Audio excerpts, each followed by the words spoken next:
UP to Haryana मुस्लिम नेता भड़काने के काम पर लगे हुए हैं। मोदी, योगी और हिंदुओं से नफरत का वॉल्यूम हाई कर दिया गया है। मुस्लिम मोहल्लों में बैठकर ऑन कैमरा चिल्लाया जा रहा है कि हम ये कर देंगे, हम वो कर देंगे।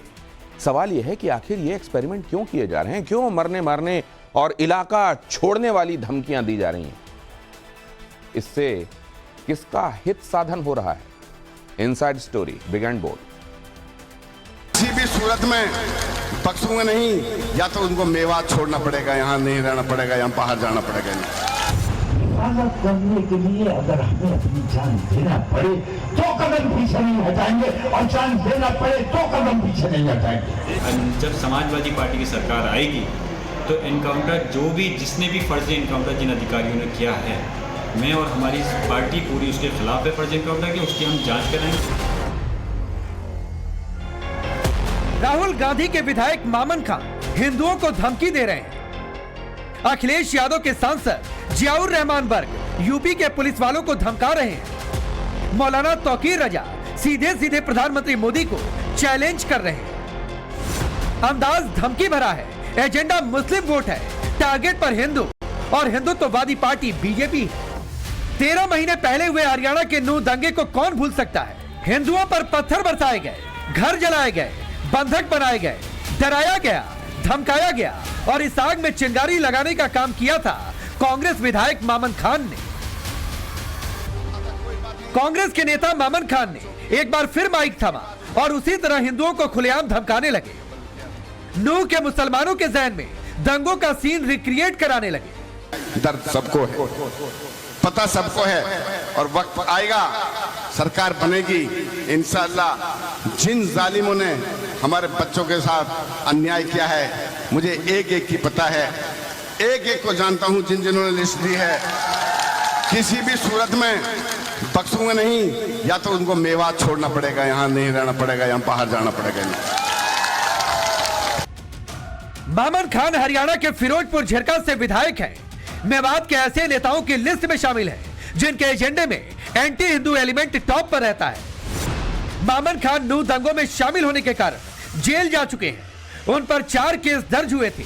बाद में यूएपीए भी उनके ऊपर लगाया गया। जेल से बाहर आए और अब हरियाणा के चुनावी मैदान में कांग्रेस के उम्मीदवार हैं। मामन को मालूम है, अगर नफरती जहर नहीं बांटेंगे तो मेवात में 80% मेव मुस्लिमों का वोट कैसे मिलेगा। कांग्रेस विधायक को पता है, ऐसे ही भड़काऊ भाषणों से फिरोजपुर झिरका के 33.47% मुसलमान उन्हें जिता सकते हैं। आरोप ये भी लगते हैं कि मेवात को कट्टर इस्लाम की प्रयोगशाला बनाने की कई सालों से जो कोशिशें हो रही हैं, उसमें कांग्रेस विधायक मामन खान भी नए नए एक्सपेरिमेंट करते रहते हैं। अब एक मामन खान का बयान आया कि सरकार बनी तो हम छोड़ेंगे नहीं। नहीं, ये तो कांग्रेस की तस्वीर है। ये तो छोटी छोटी झांकियां हैं। हरियाणा के लोगों ने तो पूरी पिक्चर देखी हुई है, वो डरावनी भयानक पिक्चर देखी हुई है भूपिंदर सिंह हुड्डा की। ये तो उसके ऊपर मोहर लगा रहे हैं कि हाँ हम करेंगे, हम करेंगे, हम करेंगे, गुंडा कर देंगे। हरियाणा के चुनाव में कांग्रेस नैरेटिव सेट करने में लगी है, तो यूपी में अखिलेश यादव 37 लोकसभा सीटें जीतने के बाद जोश में है। इसीलिए योगी सरकार में होने वाले एनकाउंटर पर बार बार सवाल उठा रहे हैं। संभल से समाजवादी पार्टी के सांसद जियाउर रहमान बर्क इस बार पुलिस वालों को चेतावनी दे रहे हैं।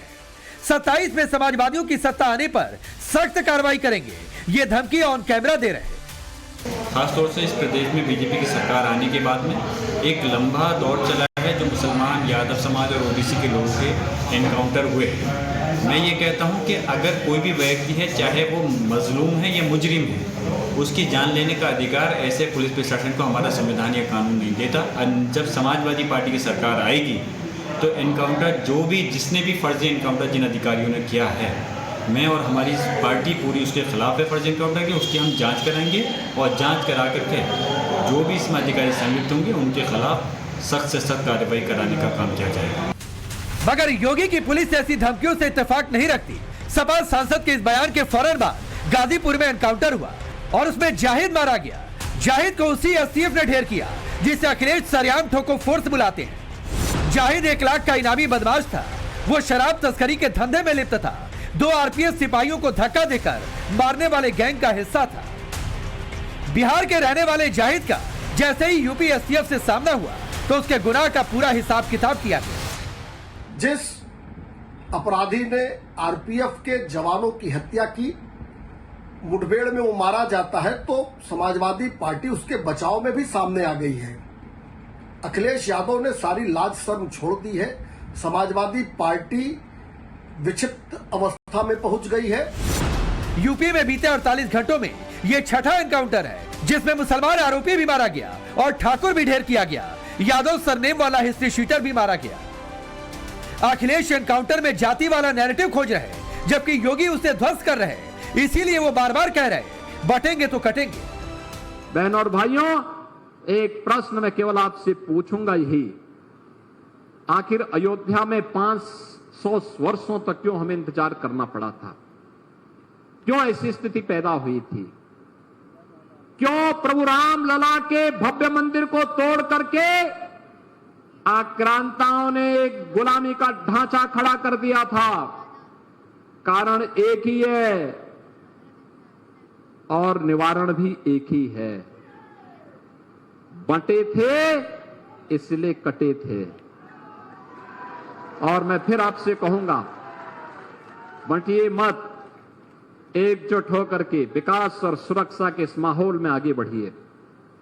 ये डबल इंजन की सरकार आपके सुख दुख में हमेशा आपके साथ खड़ी होकर के आपके वर्तमान को भी सुधारेगी और भविष्य को भी उज्जवल बनाने के लिए पूरी प्रतिबद्धता के साथ कार्य करेगी। धमकी बरेली वाली मौलाना की भी आई है, लेकिन इस बार टारगेट पर सीएम योगी नहीं बल्कि सीधे प्रधानमंत्री मोदी हैं। मौलाना तौकीर रजा यूपी से बाहर निकलकर महाराष्ट्र के औरंगाबाद पहुंचे तो मुसलमानों को भड़काने लगे। हमारे सब्र का इम्तिहान लिया जा रहा है। अगर ये पैमाना छलक गया तो नतीजे बहुत खराब हो सकते हैं और उसके लिए जिम्मेदार हम नहीं है, क्योंकि हम बर्दाश्त कर रहे हैं, हम पर समझाए जा रहे हैं, बहन बेटियों के साथ जुल्म हो रहा है, लिंचिंग की जा रही है, हम कभी कोई रिएक्शन नहीं देते। क्या हम जवाब नहीं दे सकते? मैं कहता हूं 1000 आदमी भी अगर आपको घेर लेते हैं, उनमें से एक को तो पकड़ सकते हो। सरेंडर नहीं करना है। अगर तुम पर हमला कोई करने आए तो सबको कुछ ना कर सको, एक को पकड़ लो, सब तुम्हें मारते रहे, तुम उस एक को तब तक मारो जब तक वो मर ना जाए। जिस महाराष्ट्र में ओवैसी ब्रिगेड ताकत दिखा रही, मुस्लिम वोट का नया फॉर्मूला अपना रही, उन ओवैसी के साथ मंच शेयर करने वाले मौलाना तौकीर रजा इस बार हदें पार कर रहे, खुल्लम खुल्ला मरने मारने की बात कर रहे, मुस्लिम यूथ के कान में एंटी हिंदू जहर घोल रहे, अनाप शराब बोल रहे, धमकी ये भी कि मोदी को इस्तीफा देना होगा। पूरे मुल्क से हम 20 करोड़ है या 30 करोड़ है इस बात में नहीं जाता, हम जितने भी हैं, अगर सिर्फ 1% घर से निकल आए, दिल्ली कुछ करने का ऐलान किया, हाथ में तिरंगा लेकर अपने मुल्क की मोहब्बत का इजहार करते हुए, नरेंद्र मोदी जब तक इस्तीफा नहीं देगा तब तक धरना खत्म नहीं किया जाएगा। बताओ ठीक है केरल? उसी की सरपरस्ती में ये सारी बेईमानियां हो रही है।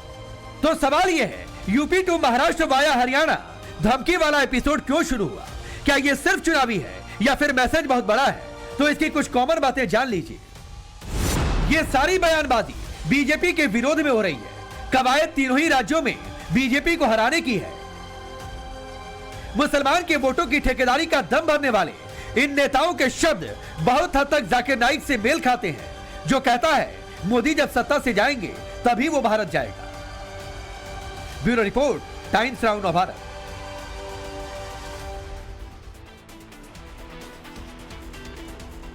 लाल टोपी, काले कारनामे एक बार फिर से ट्रेंड कर रहा है। ताजा मामला यूपी के कुशीनगर से जुड़ा हुआ है। यूपी के कुशीनगर में नकली नोट के गैंग का भांडाफोड़ हुआ है। इस गैंग का मुख्य आरोपी समाजवादी पार्टी लोहिया वाहिनी का माफ कीजिए, एक सचिव रफी खान उर्फ बबलू बताया जा रहा है। नकली नोट, बॉम्ब, अवैध हथियारों के साथ 10 लोग गिरफ्तार हुए हैं। 2 आरोपी समाजवादी पार्टी से जुड़े हुए हैं और फेक करेंसी के इस गैंग में समाजवादी पार्टी के 2 नेताओं के साथ लादेन का नाम भी सामने आ रहा है। औरंगजेब का नाम भी इसमें कहीं से जुड़ा हुआ है। आखिर इस फेक करेंसी फैक्ट्री के भांडाफोड़ से लाल टोपी एक बार फिर क्यों ट्रेंडिंग है? बिग एंड बोल्ड की दूसरी एक्सक्लूसिव।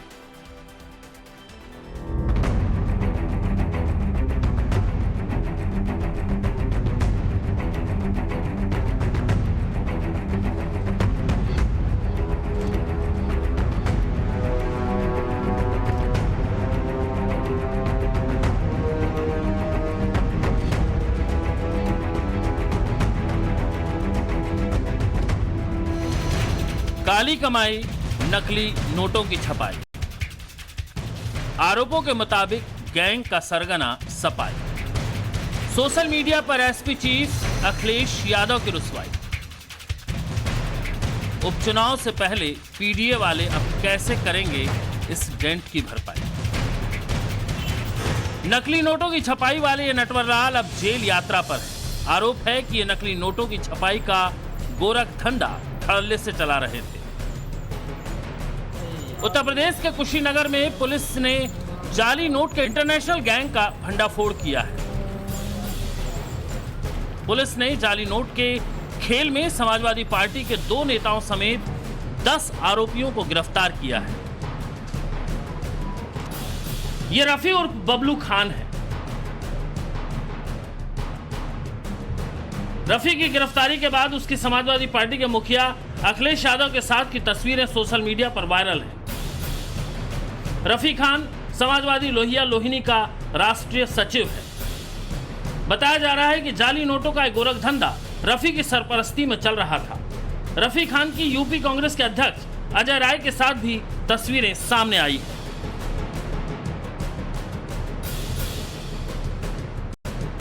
अब जाली नोट छापने के कारखाने के दूसरे आरोपी से मिली। गोरखधंधे का दूसरा आरोपी नौशाद है। वो भी समाजवादी पार्टी का सांस्कृतिक प्रकोष्ठ का राष्ट्रीय उपाध्यक्ष है। नौशाद खान की भी अखिलेश के साथ तस्वीरें सामने आई हैं। आरोपियों के पास से 5.5 लाख से ज्यादा के जाली नोट मिले हैं। आरोपियों के पास से अवैध हथियार भी बरामद किए गए हैं। 10 तमंचे, 30 जिंदा कारतूस भी पुलिस ने जब्त किए हैं। हैरान करने वाली बात है कि आरोपियों में समाजवादी पार्टी के 2 नेशनल लेवल के लीडर भी शामिल हैं। पुलिस के मुताबिक गैंग का मास्टरमाइंड रफी खान उर्फ बबलू है, जो समाजवादी पार्टी की लोहिया वाहिनी का राष्ट्रीय सचिव है। नकली नोट के खेल में किसे किसे जेल हुई है, आगे बढ़ने से पहले इसे भी जान लीजिए। मोहम्मद रफीक उर्फ बबलू खान, नौशाद खान, शेख जमालुद्दीन, औरंगजेब उर्फ लादेन, परवेज इलाही, नियाजुद्दीन उर्फ मुन्ना, मोहम्मद रफी अंसारी, रेहान खान, हासिम खान और शिराज हसमती।